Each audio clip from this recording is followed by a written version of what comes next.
Our Brian Stevenson's going to take us tonight to explore the Cape Lookout National Seashore. This is as close as you can drive to Cape Lookout, about 3 miles away. For the rest of the trip, if you fall out of the boat, stand up and walk back home. We're going through some pretty shallow waters. It won't be all that deep. You will have to rely on someone like Captain Bo Anderson as he takes you on a ride back in time. First stop, the 1600s, when the Spanish galleons crashed on the Cape Lookout shoals. The horses have been here ever since. They made it ashore, survived. They feed on the marsh grasses. There is fresh water on Shackford Island, and they number between 120 and 125. As the lighthouse comes closer into view, Captain Bo has another history lesson. The black diamonds face north-south, the white diamonds face east-west. In fact, if not for this beautiful lighthouse standing tall on the barrier island, you might not even know it was there. We aren't found too often. We are one of the hidden gems because we're offshore, and the only way out here is by boat. But once you arrive, you find a place in our own backyard that is unlike any other in the United States. The Cape Lookout National Seashore is 56 miles on 3 different islands of pristine beaches.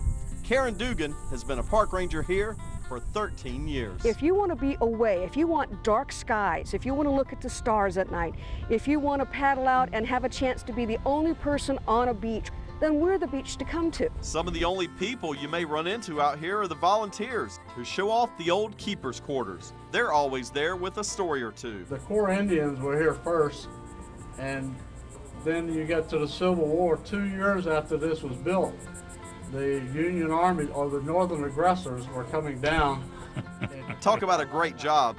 These guys have it made. Larry Green and Ed Shea are brothers-in-law, and they've spent a month out on Cape Lookout as the keepers of the lighthouse. It's part of a volunteer program, and there's a 3 to 4 year wait to be a keeper. It's easy to understand why. It's really tough too, as you can see, as Ed's in a rocking chair and I'm sitting here on the bench. But you have to be retired. You have to have time. Ed and I come down for 4 weeks in the summer, and we get to live upstairs here in the keepers' quarters, and we get to enjoy this beautiful island, which is just like the most beautiful place in the world. The Keepers' Quarters has stood the test of time. Built in 1873, it braved a direct hit recently from Hurricane Irene just after my visit. I have to show you upstairs, yeah? The upstairs is off limits to the public, but this is a little behind-the-scenes look, and it gives you an idea of just how amazing it must be to live here. And the beauty of this area, as you can see from this room here, you can look out onto the Bight. And then if you just step a few more steps into the kitchen, you have the beautiful lighthouse, which is awesome. All of this beauty, and we have only scratched the surface of this magnificent seashore. I just had to make the big climb to the top of the lighthouse for a better view. It's a tight and taxing climb to the top. I snapped this picture at the halfway point. But even though it's a tough climb, the windows along the way act as a picture frame, giving you a glimpse of what you're about to behold. So 207 steps later, 169 feet up in the air, and I've got to tell you, this is one of the most spectacular views I have ever seen. It's simply breathtaking. It's a beautiful view. On a clear day, you feel like you can see forever. It's more like 4 or 5 miles, but you get the point. Every angle gives you a different and unique perspective, even higher than the birds.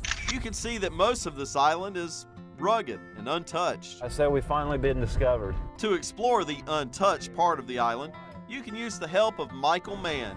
He has been giving tours of Cape Lookout for a dozen years. I certainly enjoy, showing folks the island, and I get a joy out of seeing the appreciation folks gain for the beauty out here. In many ways, it's a simple beauty, free from anything but sand and seagrasses.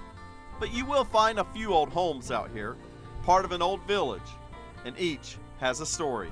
It was known during the era of Prohibition, of course, to be a place where you could get a drink out of the prying eyes of the government, and a good place for a card game.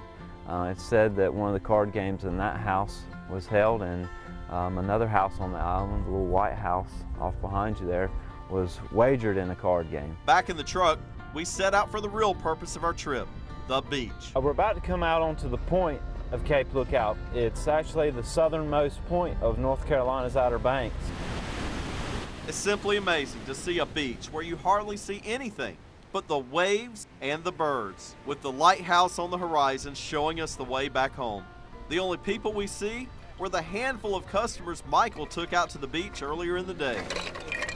They were eager to show off their bounty after a day of shell collecting. That right there is prettier than the mall. As we made our way back, I just kept replaying all of the images I had seen throughout the day, just trying to soak in one of the most beautiful creations I had ever seen. Memories I'll store away until I can come back and explore again. On Cape Lookout, I'm Brian Stevenson for Carolina Camera.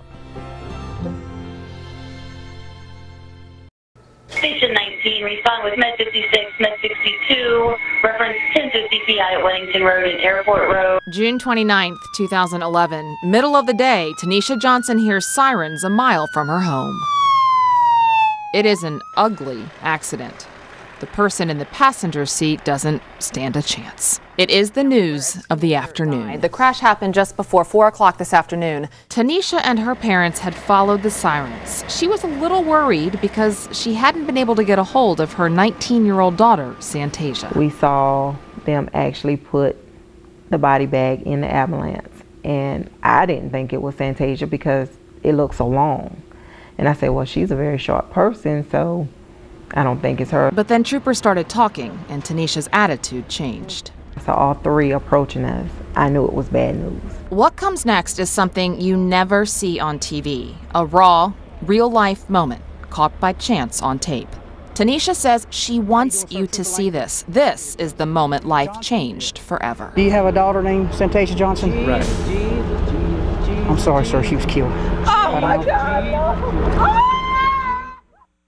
I don't know what I would give if just to have her here again.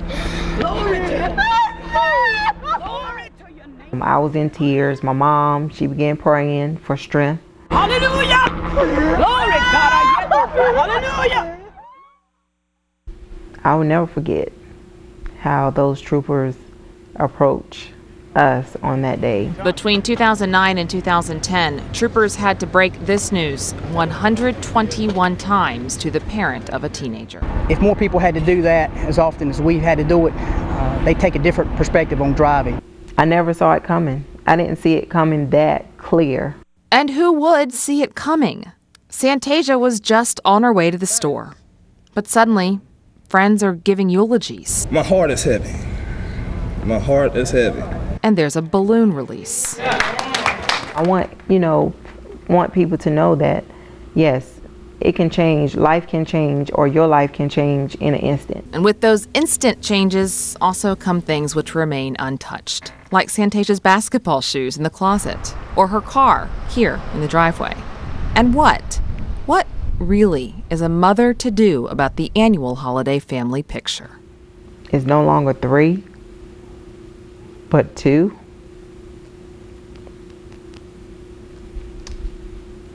That's difficult. Do not be mistaken. Tanisha is a very strong woman. She gets help from friends, she says, God, and Santasia herself. How often do you guys talk?